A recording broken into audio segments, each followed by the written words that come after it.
També a nivell energètic se n'han fet, se n'han planejat bastants, però tots xoquen en el pla de negoci, en la manera com el financem, en com paguem aquestes propostes.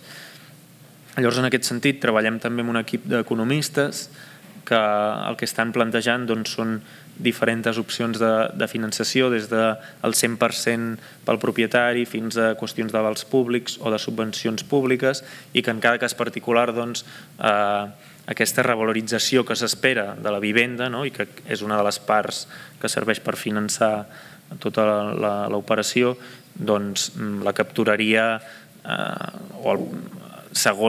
de forma diferent segons el cas que l'usuari pugui triar, segons les seves disponibilitats econòmiques, etc.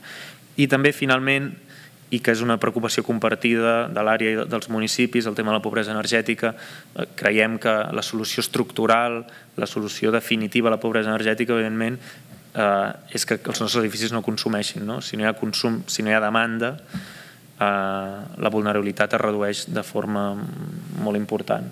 I, per tant, valorarem també en aquest masterplan com afecta a la pobresa energètica potencial aquesta rehabilitació.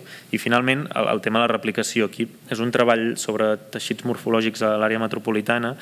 En verd fosc podeu veure tipologies urbanes similars a les de Badia, de blocs agrupats de construcció en polígon, que a l'àrea metropolitana té un potencial molt gran i que, per tant, esperem que sigui també aquest projecte de Badia l'inici de molts altres projectes, estratègies de rehabilitació energètica i integrals. Gràcies.